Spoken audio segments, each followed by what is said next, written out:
Well, good evening, everybody, and welcome to the FY27 operating budget proposal from Montgomery County Public Schools. I'm Thomas Taylor, and we're thrilled that you're here tonight, whether you're here in person or listening at home. Are you excited to be a part of the budget conversation tonight? Oh, please, I think you can do much better than that, especially given the performance last year. Are you excited to be here as part of the budget? That's what I'm talking about. The budget doesn't have to be boring. It doesn't have to be boring. And one of the things that I experienced last year as the new superintendent in MCPS is I was very nervous about the budget presentation, incredibly nervous. And I actually saw this as a tremendous opportunity for it not just to be about talking about the numbers, but also talking about us as a school system and really talking about how the state of the school system is and how we fit into the bigger picture of Montgomery County. And we are so thrilled that you're a part of this conversation. So with that, I just want to jump right in and say welcome and thank you for carving out some important family time in the holiday season to be a part of this conversation, especially at the dinner hour. You all look very hungry. It's making me a little nervous, especially I might have overinflated expectations last year by serving broccoli. So who knows what will happen tonight. Needless to say, we're going to spend our time tonight talking about a few things. We're going to talk about who we are, where we're going, and how we're going to get there. And last year, I started off the presentation talking about why we're here. And tonight, I'm going to close with a very special world premiere about why we're here tonight. So stay tuned for that. So let's begin, and let's talk a little bit about who we are as a community, who we are as a school system, and where we are in terms of our performance. And there are a lot of things that we value in Montgomery County and a lot of things that we value in MCPS, but I want to elevate one value in particular: excellence. We are a school system with incredibly high expectations. Our community has high expectations for our performance. We have high expectations for our performance. And so when we don't meet those expectations, it's really tough. And I got to tell you, we have a lot that we can be proud of, but there's a lot that we need to work on too. And I want to explore some of that tonight. For one thing, the federal government has decided to abandon its program called the National Blue Ribbon Award for Excellence in Schools. To us, that's just silly that we would abandon such a positive recognition, especially since nearly a quarter of our schools have been recognized as National Blue Ribbon schools. Instead, the state of Maryland did the right thing, and they stepped up. And our partners in the state decided that they wanted to recognize schools within Maryland. And so we were 2 of the 5 first recognized schools in the entire state of Maryland with 2 blue ribbons, the most from any school district in the state. So that is worthy of a lot of applause and a lot to celebrate. Absolutely.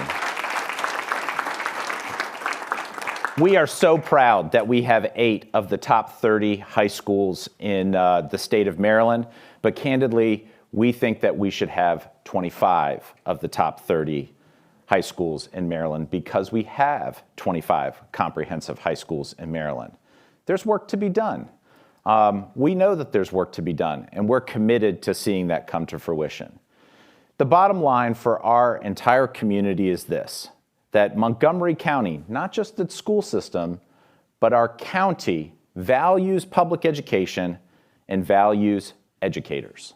They see the hard work that our educators put into their community, and they lift that up. So I want to talk a little bit about who we are as a community of learners and our students. We are diverse.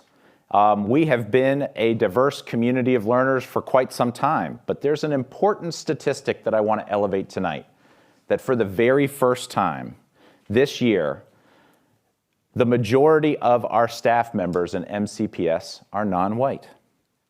This is a first for MCPS that we are inching closer to having an employee base representative or more representative of our student population.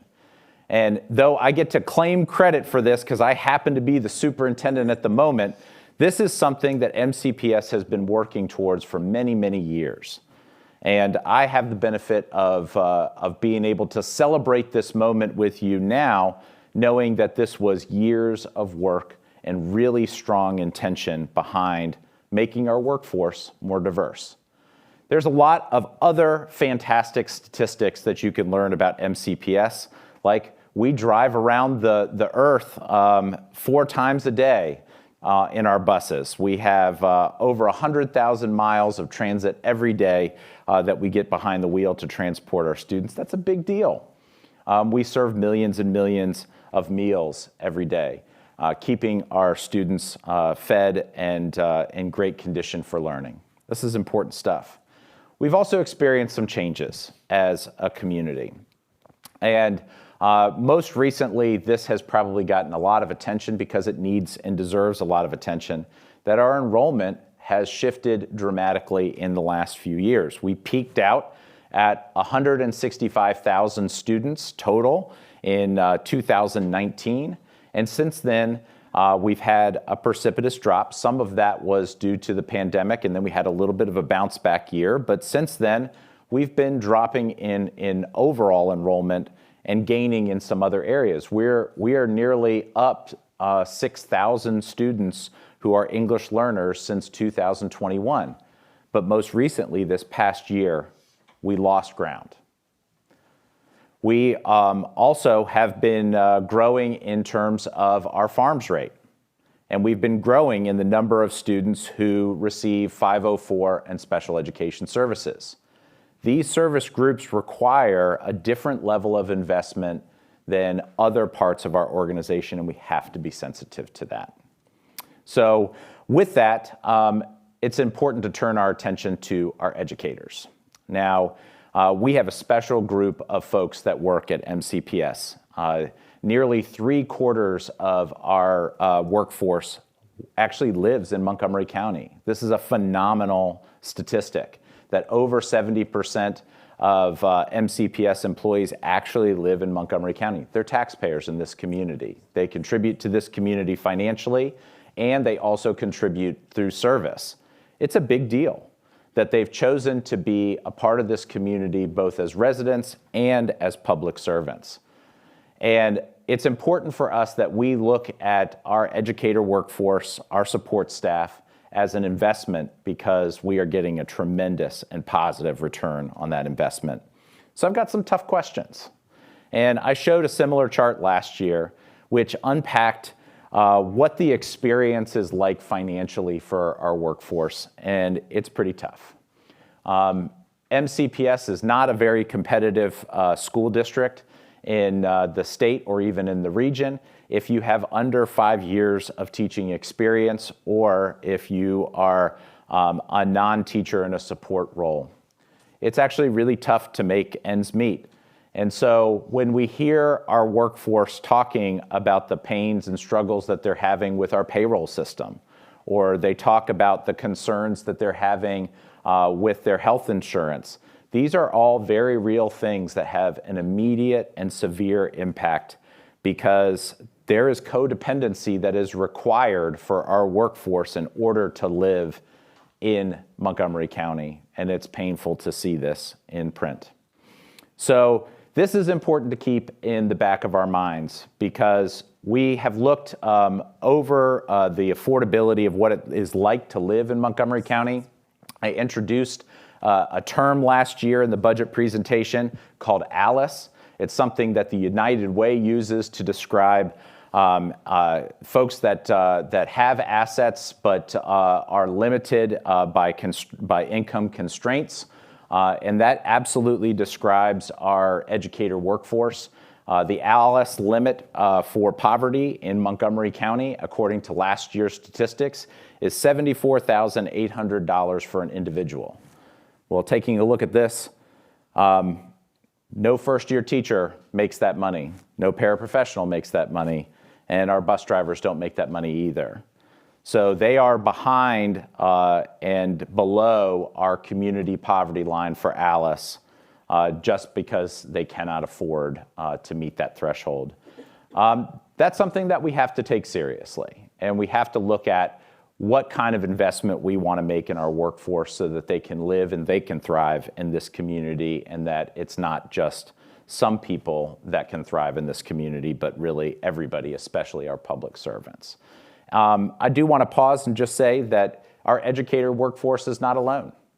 That there's a lot of folks in Montgomery County that make our county work. It is our county government as well. It is our law enforcement, it is our fire, it is our government employees. It takes a lot of hands to make Montgomery County a great place to live, work, and learn. And so you could see similar statistics in lots of different areas of our county government, and this is worthy of elevating. I say all this to say there's a lot that we can celebrate too, in addition to things that we have to work on. We should be very proud of the progress of our graduates. The fact that they're taking home nearly $750 million in scholarship money last year, that is huge, my gosh. And whether it's dual enrollment, credit attainment, or whether it's IB credits, or whether it's AP test performance, you name it, our kids are really blowing the roof off of performance in a lot of areas. We are so proud of our very fast-growing career and technical education classrooms as well. Our kids are earning industry certifications in really meaningful ways. And so we need to continue to uplift and be celebratory of these things because they are really impactful and really important.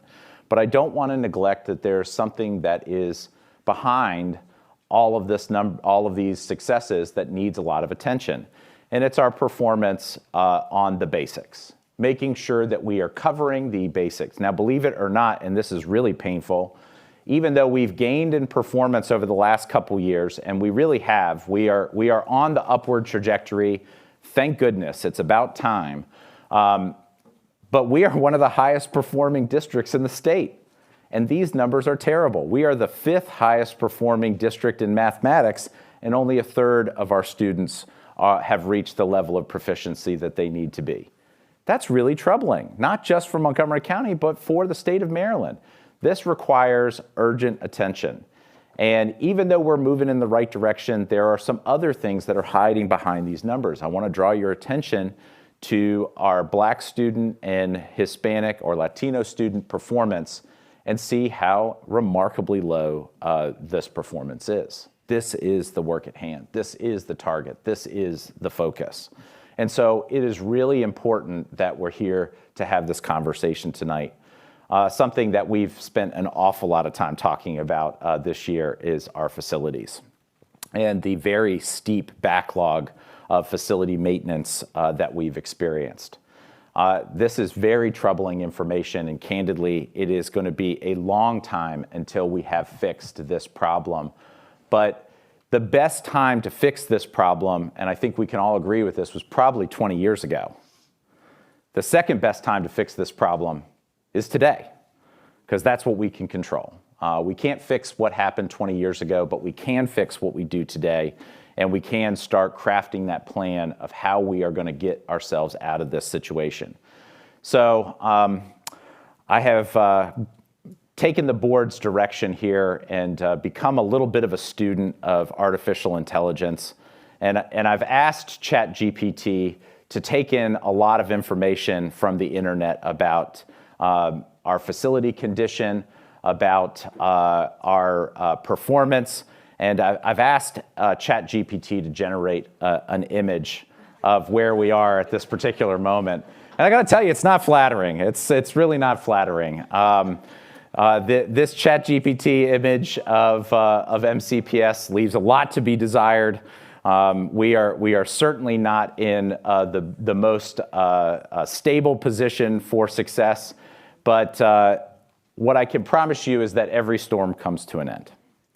And that when we are preparing for a storm, we also need to prepare for the end of that storm. And that we do need to look ahead on how we can stand on firmer ground. And the only way that we're going to do that is together. So I want to elevate some partners that are in the room and just thank you for being a part of this conversation, that you all get to witness my handoff of a budget proposal to these fine 8 folks that are in the front of the room. Our Board of Education, led by President Grace Rivera-Oven, Vice President Brenda Wolf, Julie Yang, Anuva Malou, our student member of the board, Rita Montoya, Carla Silvestri, Laura Stewart, and Natalie Zimmerman. Thank you all so much for bringing all these friends to witness my presentation and handoff of the budget to you. We also have members of our county council that are here. The chair of the Education and Culture Committee, Will Jawando, is here, along with not one, but 2 members of the Education and Culture Committee. The entire committee is here. Kristen Mink, thank you for being here, Councilmember Mink, and our newest member of the County Council, and no stranger to this room, Shebra Evans.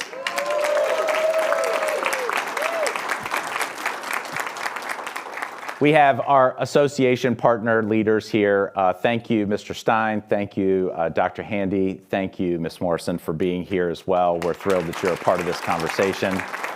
Our Chief Administrative Officer from the county government, Rich Madaleno, is also here. And representing our parent voice from the MCC PTA is Bridget Howe.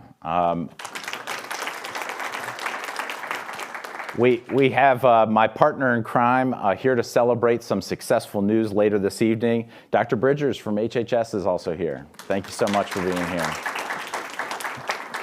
It's important that you guys are here because we are partners in this work, and the only way that we stop this image from becoming reality is by working together and working through some of our challenges. The biggest question, of course, is, my gosh, how did we get here?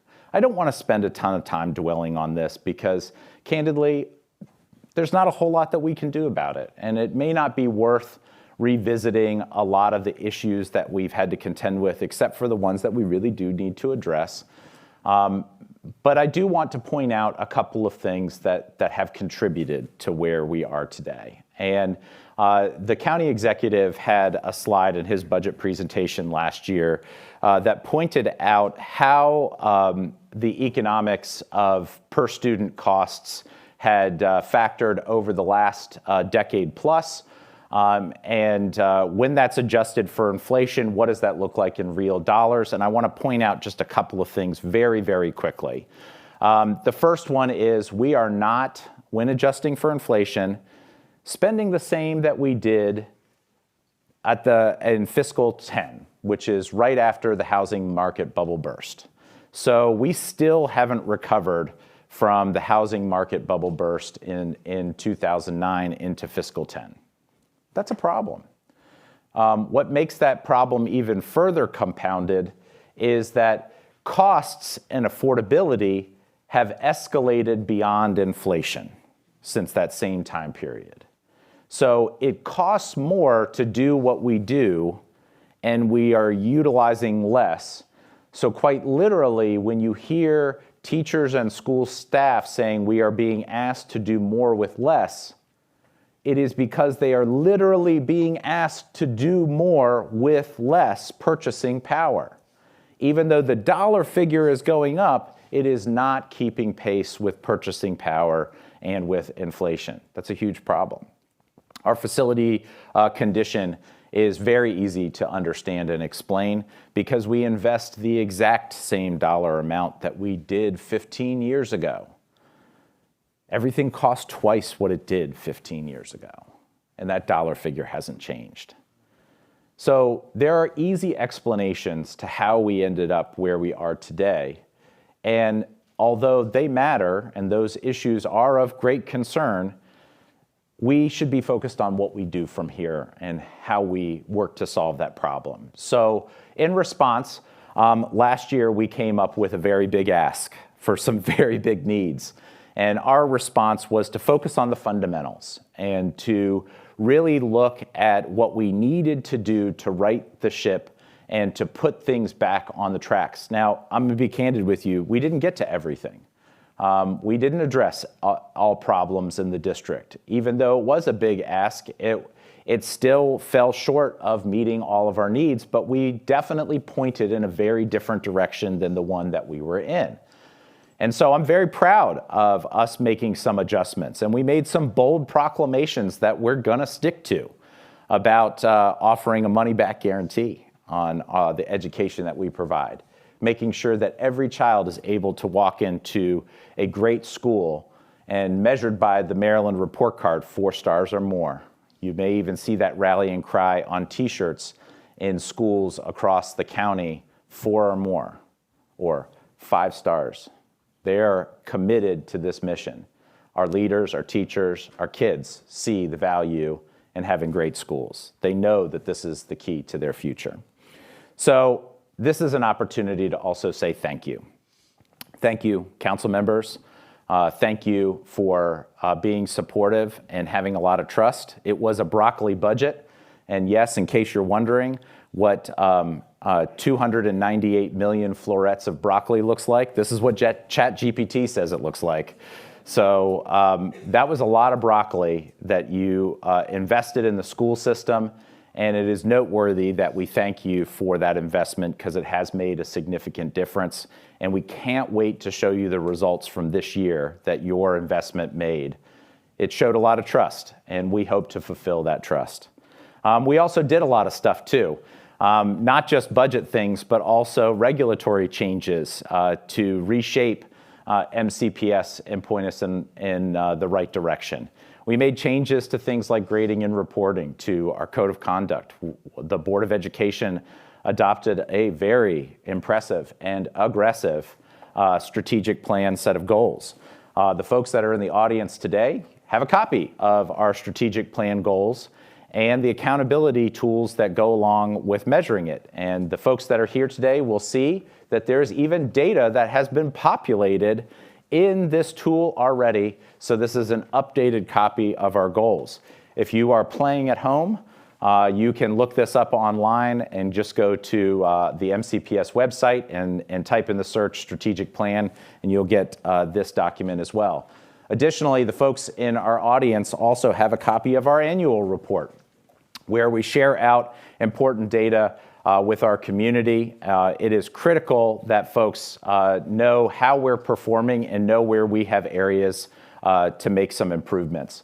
All of that to say, we've had a good year, and we are poised to continue our growth thanks to the investment that our county government made in MCPS. So thank you. This was also a year of not just a broccoli budget, but we also had some lemons. And if you're wondering what those lemons were, let me list them for you. We had some big repairs that we needed to make to our employee benefits fund. We had crumbling facilities that we had to deal with. And yes, mold. We had to deal with updating background checks,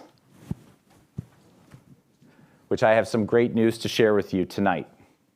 That as of this week, we have completed our school-facing background checks and brought our employees up to the expectations that our communities have. This was in partnership with HHS, and this is working hand in hand. And I got to tell you, I am proud of our work together, and I'm proud at the speed in which our teams came together. So Dr. Bridgers, thank you. Thank you so much. We've had procurement drama. We've had legal drama. We've had electric bus drama. The list goes on.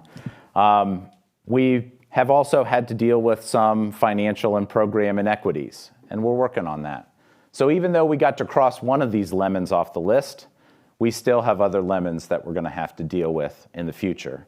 So even though last year was a broccoli budget, it was probably a broccoli and lemon budget, which isn't really a great combination, or at least not in my experience. But there's a funny thing about lemons. Did you know that lemons do not occur naturally in the world? They are actually a hybrid fruit. They are comprised of bitter orange and citron. They are not naturally occurring. And so they are, in fact, man-made. Guess what? Our list of problems, they are also man-made. We have invented a lot of our lemons.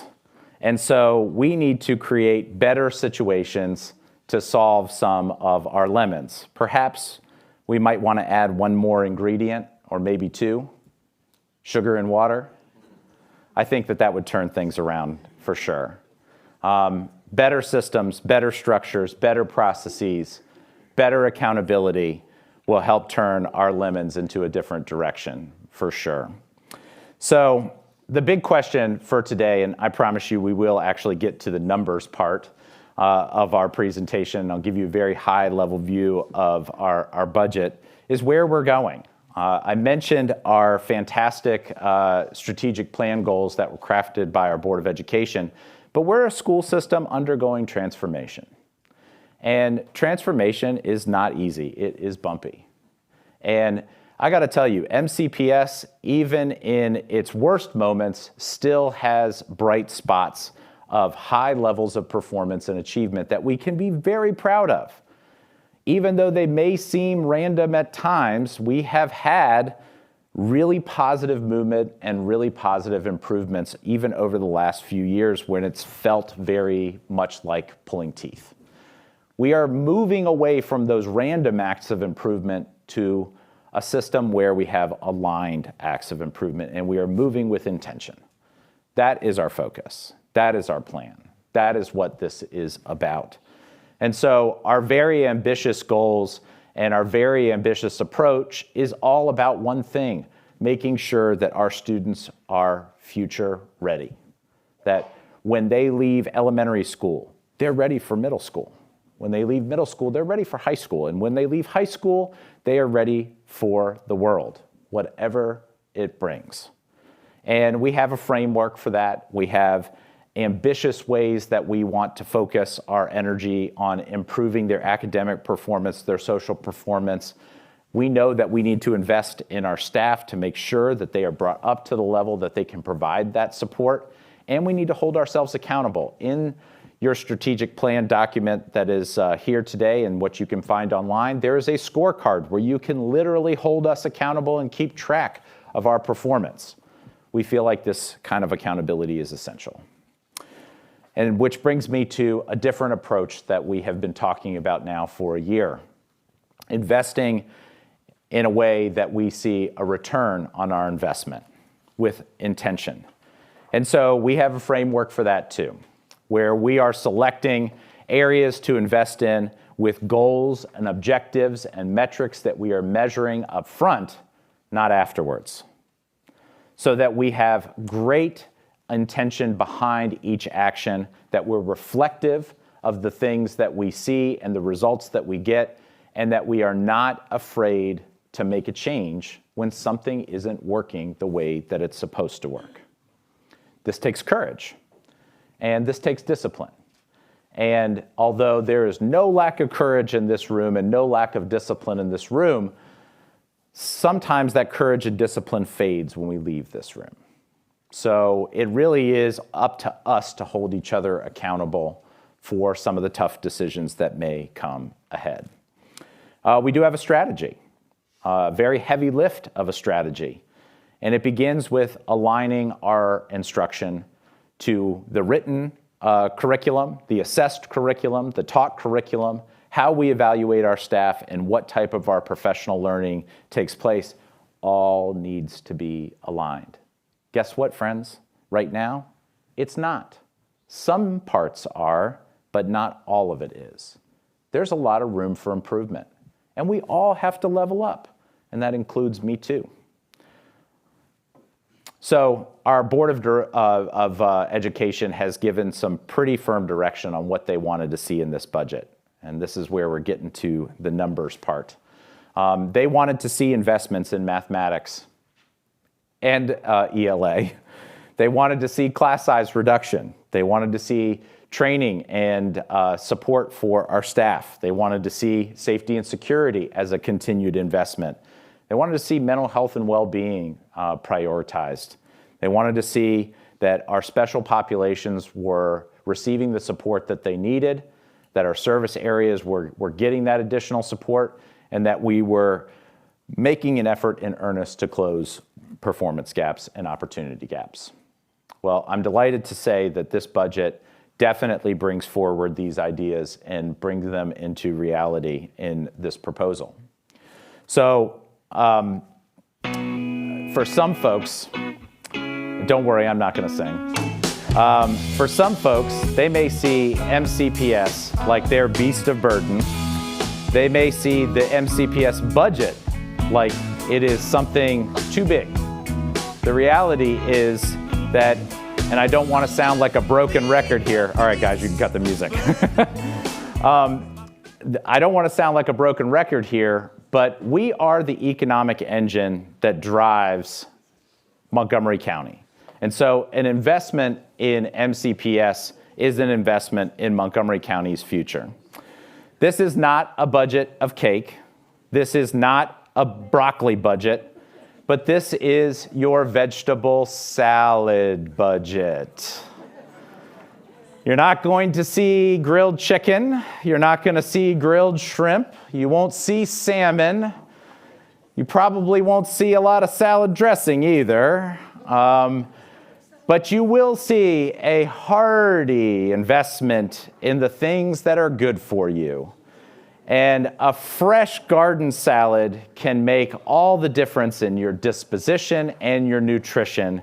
So welcome to Budget Salad, which is a continuation on focusing on our fundamentals. And so I want to tell you what this means and what we envision as part of our garden salad budget. Is that we don't just believe in having high expectations, but also adding accountability to those high expectations. That we don't want to just invest in Team MCPS, but we want to make sure that we're investing in a diverse workforce that mirrors our student population and that also diversifies our talents and our abilities. We want to very intentionally structure our supports and focus on alignment as an organization. We want to be connected to these strategic plan goals. And it is about time where we started talking about instruction, instruction, instruction. Academic return on investment and equity are the name of the game, and we are doubling down on our commitments that we made last year.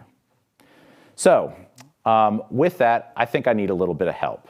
I've got this crew over here that are all dressed in aprons. They passed out a copy of our famous summary table, Table 1A, and I think I need some other help. So I've got some friends here from our crew at DF&S. This is our Division of Food and Nutrition Services. This is the director. This is Liz Leach. Give her a round of applause. And Chef Rob. And Chef, it looks like we're going to make a budget salad tonight. Making a salad. All right, very good. Come on over here. And you know what? It looks like I might need to wear an apron too, because I'm not wearing the same gear that you are. I'm going to need some help. You're going to need some help. Okay. Well, hopefully Liz can also help us out. Ms. Leach, would you mind supporting us here? Whoop. Oh, safety first. Safety first. Yeah. Okay. Very good. Oh. Pardon our interruption for technical difficulties, but we do believe in food safety here, and the crew at DF&S, although sometimes criticized by our students for the food, I promise you that they make their food with love, not sugar. So please join us. Very good. All right. Well, while you're getting things rolling here, Chef Rob, the first section of our budget right up at the top is our revenue section. And our budget is just divided into a handful of sections. And just very briefly, our revenue mix doesn't really change. It's about 2/3 from county funding.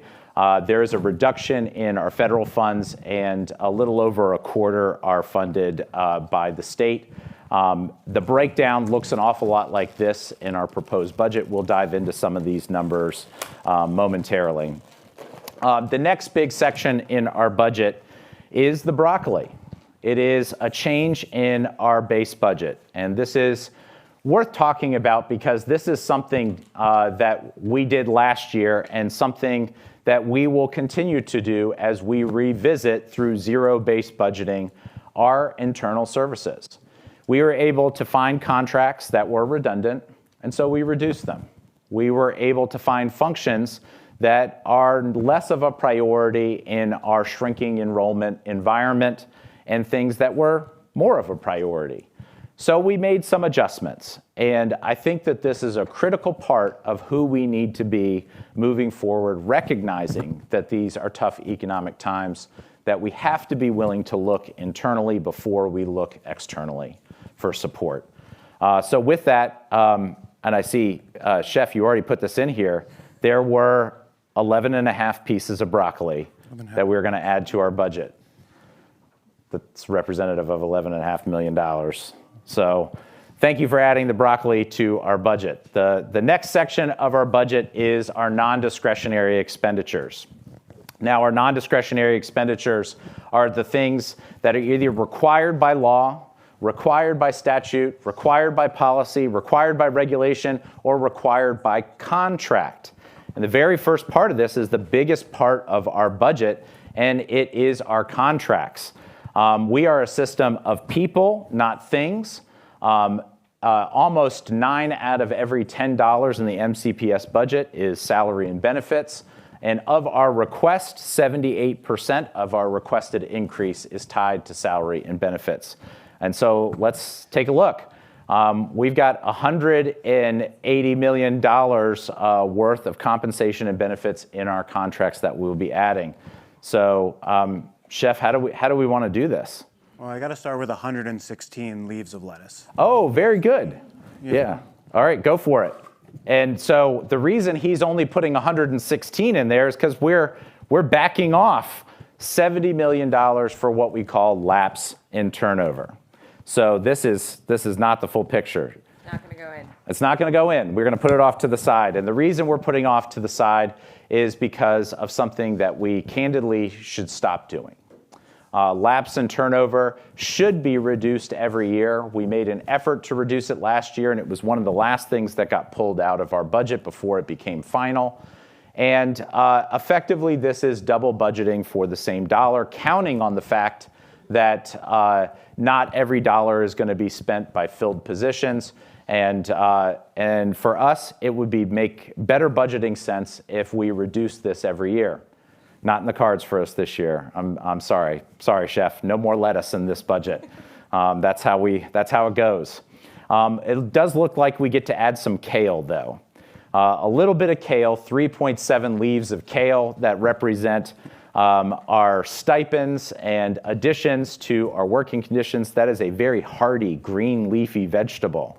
Just like the very hardy and hard-working folks who step up and take on the extra responsibilities of coaching a sport, covering an extracurricular activity, filling in where they need to in really tight times and tight spaces. This is a group of people who are not very highly compensated for the extra work that they do, and they deserve probably more than 3.7 leaves of kale. They probably need a whole head of kale, right? A whole head of kale would be probably good. My least favorite addition to this salad budget is the red cabbage.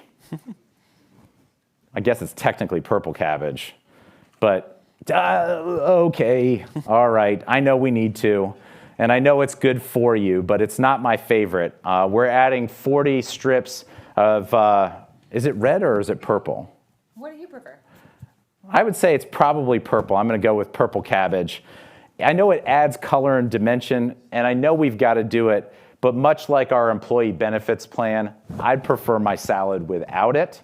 Us having to fill in the giant hole left by our employee benefits fund is really problematic.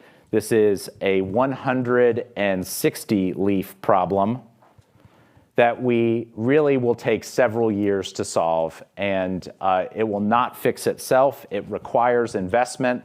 And we are going to need to invest in lots of different ways, not just through the operating budget, to make sure that we have the cash flows necessary to make this work. This is going to be a central part of our budget conversation for the next few years, and we really wish that it wasn't.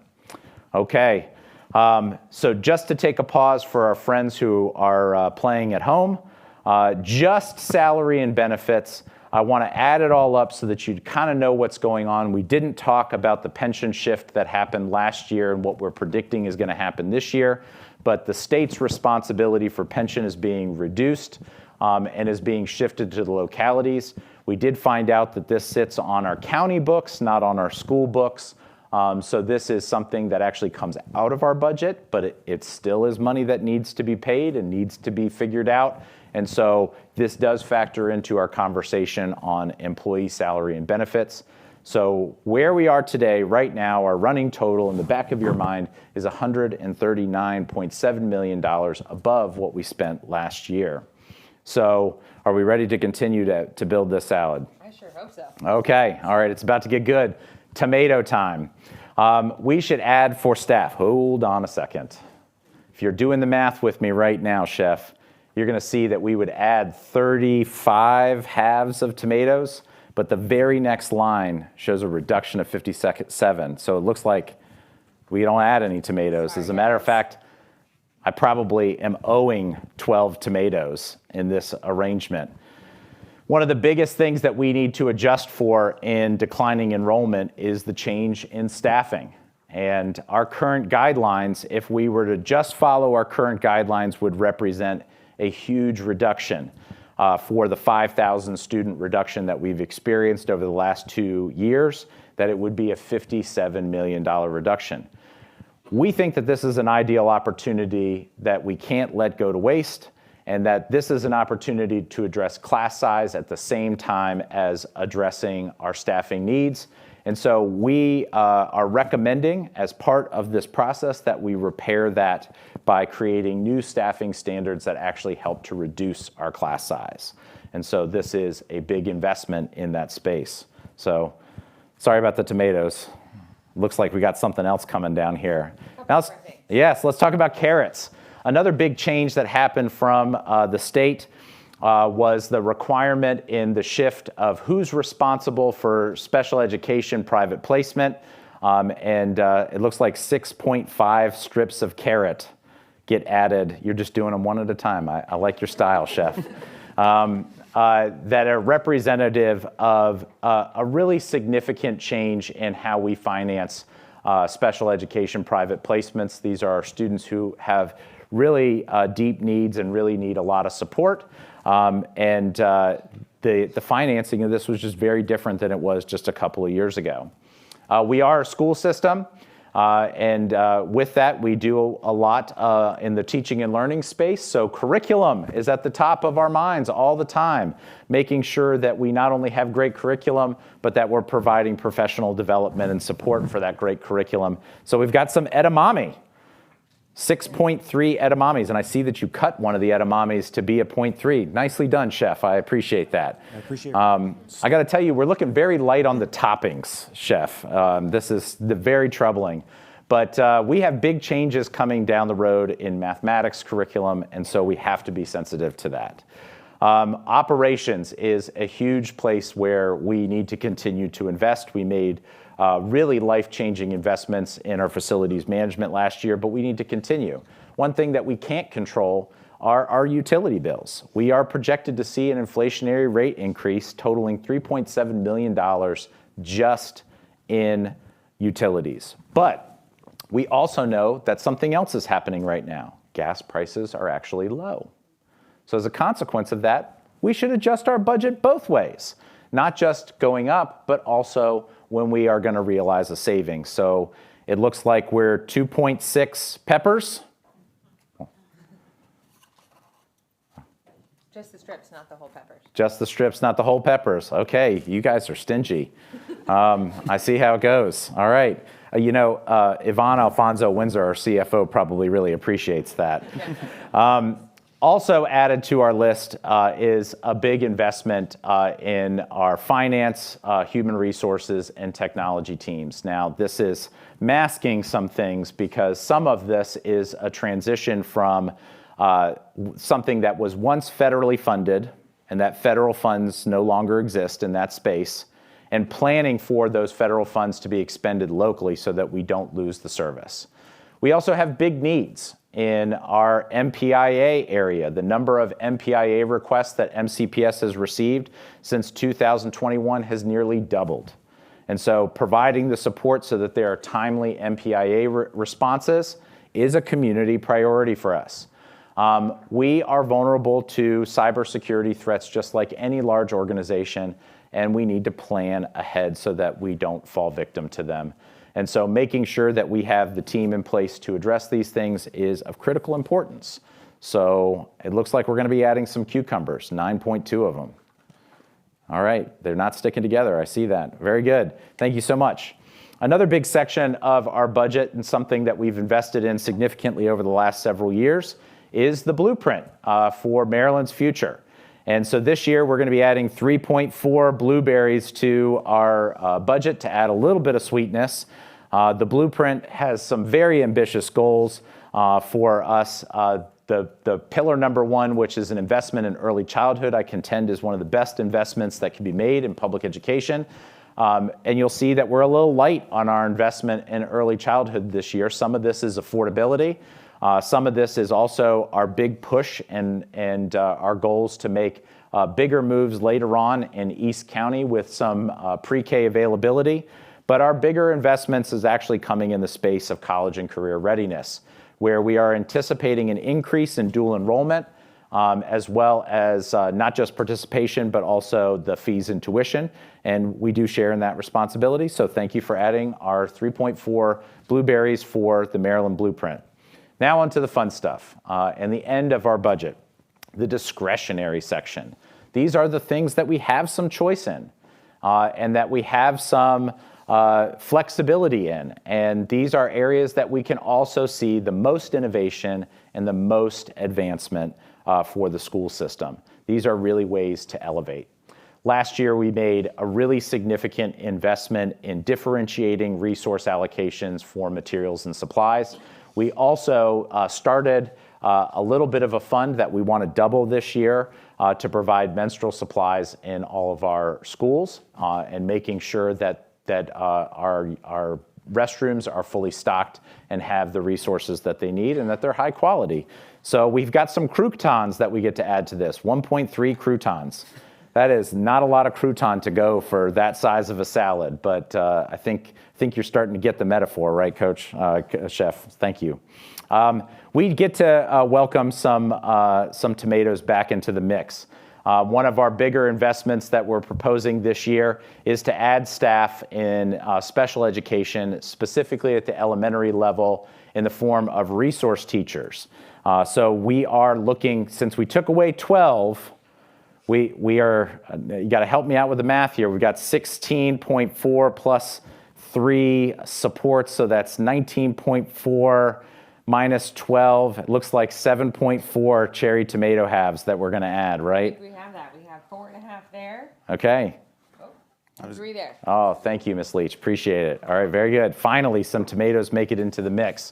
These are critical support positions that can really enhance our learning environment and provide that extra administrative support as well as instructional support in that space.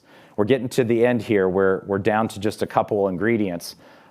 Something that we haven't really focused on since the pandemic, but a critical strategy to improving outcomes is a targeted summer school. Presently, we don't do anything that is organized for middle school summer school. We have very limited access to elementary and high school summer school. We think that we can do much better. And with just a very little of an investment, 1.9 sunflower seeds. Please tell me it was actually 2 and you're just, okay, 1.9. Okay, you may have broke a little off. All right. 1.9 sunflower seeds can go a long way in terms of generating the economic outcomes that we want to see. And towards the end here, we are getting towards the end, adding a little bit of feta cheese, 1.7 pieces. Gosh, just tough. Just a little bit of feta for security allocations We know that a big investment in elementary security is in our future. We envision at least one security assistant in each of our schools to help make sure that our schools and facilities are safe, and that we need to prioritize this over the next several years, not just this year. So here we are with the last ingredient, the dressing. So 3.8 tablespoons, I think, is what we're working with here to cover a whole host of critical and important things that we know we need to invest in. Things like training for our support staff and making sure we reduce our no work, no pay days so that they have the financial stability that they need. Additional training and support for our instructional staff, making sure that they have a unified vision on what great instruction can be supported and needs to look like. A little bit of additional support for extracurricular. And we also need to interrogate some of our past practices and take a look at some of the things that may not have gone according to plan, like our innovative school calendar. There's a lot in this budget. There's a lot that we didn't touch on tonight. There's a lot that we need to focus on. It may even be considered that it may even be too much for any one person to focus on. But I got to tell you, these are the things that will position us better than the year before and that we can grow on year after year. I want to close by saying that I heard a comment from one of our funding partners earlier this year that they were sick and tired of the lemons, that they knew that there was things that weren't right and that they just wanted some other mechanism to hear about things versus hearing about it from the Inspector General. So we included a piece of that in this budget too, to offer some program evaluation and a mechanism in which we can make sure that our side of the street is kept clean. So with that, I think we've got just one more ingredient to add. As much as I don't wish that this was an ingredient, this is a part of our reality and a part of what I know we can expect for the future. But just because we have lemons doesn't mean that we can't turn it into something great. So with that, I just want to summarize and say thank you, Chef. Thank you and I'll let you all get back to business. I know that you guys have tough work to do ahead because I think these folks are hungry and might want a taste of this budget salad. We are making a request of $179.9 million above what we requested last year, which translates into 93.5 positions. It is a robust ask, but I do want to break it down a little bit further for you. And remember that number that we showed earlier that was just compensation and benefits that makes up a little bit more than 3.5% of our 5% increased ask. The rest of that, inflation, reduced class sizes, other requirements that we are required to meet, and everything else, we have found ways to streamline to make those things happen and this happen too. So we're honored to present this budget, which is very thorough and does meet the needs of the school system. We recognize that this is a lot smaller than the request that I made last year, but that it's still a big request because the needs and the work that we have that lay ahead are also big requests and big needs that lay ahead. And so there's a lot that we have to do, and the work is not done. We also know that this budget can't be eaten all in one bite, although we're going to make an attempt by giving you a very, very small portion of this budget salad. And there is a high probability that you will be able to eat this budget salad in one bite. But we recognize that this is not something that we can tackle all at one time, that we are going to have to bite the apple, or in this case, the budget salad, over many, many years, and only by working together. So you may be asking, what about this? What about that? We missed this. How come you didn't include that? It is with this acknowledgement that we know that we have to have a phased approach, and that in this budget you may see year 2 or phase 2 of 5 or phase 2 of 6, because we know that we need to tackle these issues over a multi-year period of time. We want to make sure that we're aligned to the strategic plan, that we're tackling changes in our service areas like 504 and special education, that we're accounting for everything like instrument replacement and replacement buses and replacement textbooks. These things are becoming increasingly more important, and that those are all things that we can anticipate in future budgets to come. There is a robust list of engagements that will happen in January of 2026. There will be operating budget work sessions. The big one is going to be on January 29th, where we unpack draft staffing standards, and there'll be a lot of communication, a lot of conversation around that, and then ultimately the board adopting a tentative budget in February. And then from there, it goes to our county council, where things get evaluated at the county level for funding. And this is a critical part of the conversation, where our county council has to weigh not just the school's priorities, but lots of different priorities in the county to find the best investment strategy on how to make Montgomery County continue to be great in difficult financial times. So I've got a few things that are going to drop online. We want to bring your attention to them. The first one, and probably the biggest one, is our summary table right here with exhibits. We'll be putting this on the internet. I think it's already up right now. And a full version of this presentation, as well as this video, will also be online tomorrow. We will have the full budget book online next week. And then right before our last work session, we'll post our staffing standards that are in draft form right now. Very exciting, thrilled that you're a part of this conversation. But the conversation doesn't end here. We've done nothing if we haven't urged you to help us fight for the things that will make a significant difference. You should make your voice known at the state level and at the local level about the things that are priorities for you. And whether it's a priority to keep us whole by hold harmless in our state government, or whether it's advocating for staffing at our schools to reduce class size at the local level, your voice is critical in this conversation. So I want to make sure that you know everybody's email address. And so I'll just pause here for a second, and so you can pause your screen at home or take a picture or a selfie with these fantastic people's email addresses to let them all know.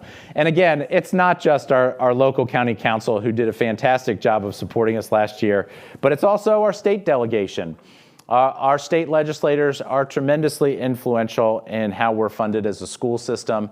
And there was something very frustrating last year. We presented our budget, and then there was an awful lot of changes that got made at the state level that changed our budget from our December presentation to our February adoption. And so we're sensitive to the needs of the rest of the state. These are complicated times. These are busy times. These are painful times in terms of our economic condition, but we have to work on it together, and we have to be in this together.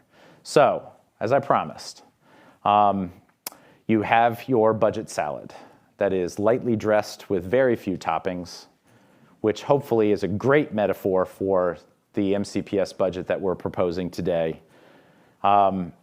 It's important to know why we're here, and it's important to know what we do as a school system. So I want to close this evening by showing the world premiere of a music video that was created by students that are here joining us today.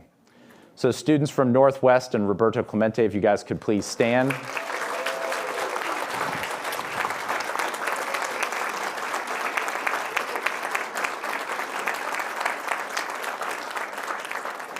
Who's ready to see these guys in action? Thank you guys so much for being here, and please enjoy the world premiere of Unleashing Potential.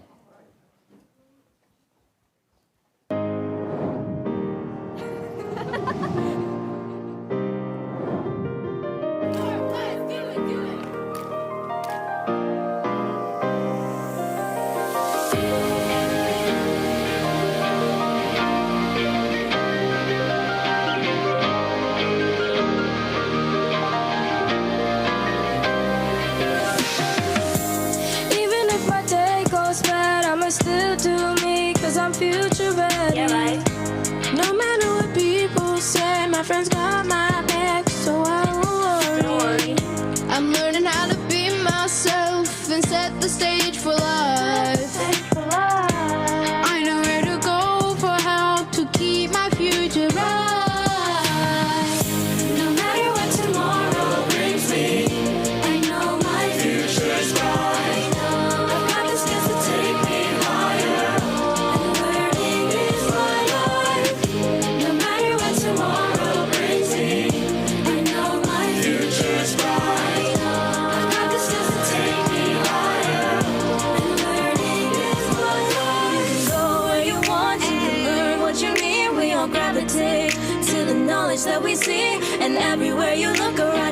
adversity. Every day we're breaking boundaries for a future perfectly. No matter what the trade or the grade is, I'm making connections and forming my network. Mentors that support me, friends here that adore me, patiently building a foundation for my life. Every day I go to school, wait for the bell for the close at noon. I make friends that like what I like, but the difference is work, she's locking in group. Yeah, every day I go to school, my classes I pick, so you know I can choose what I do. Every day's different, it's never the same. Me, it's 10 to make class, we never gon' lose. I've got my classmates and I've got my teachers, from learning in classrooms to cheering on bleachers. This is essential, that's where we are heading. Unleash my potential and future ready. No matter what tomorrow brings me, I know my future's bright. I've got the skills to take me higher, and learning is my life. No matter what tomorrow brings me, I know my future's bright. I've got the skills to take me higher, and learning is my life. We're building up our skill set to the sky, and we're starting from the ground. You can rely. No matter what the trade or the grade is, I'm making connections, forming my network. Yeah, I'm patiently building a foundation for my life. Yeah, I'm future ready. Oh yeah, no matter what tomorrow brings me, I know my future's bright. I've got the skills to take me higher, and learning is my life. No matter what tomorrow brings me, I know my future's bright. I've got the skills to take me higher, and learning is my life. No matter what tomorrow brings me, I know my future's bright. I've got the skills to take me higher, and learning is my life. No matter what tomorrow brings me, I know my future's bright. I've got the skills to take me higher, and learning is my life.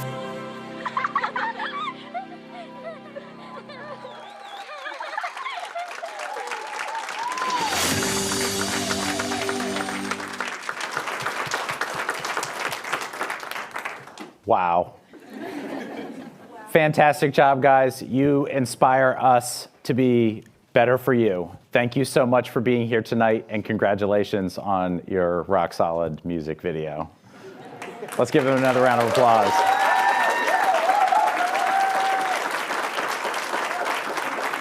Well, thank you all so much for being here today. Please come and introduce yourself to these very talented musicians and the stars of the show, our students.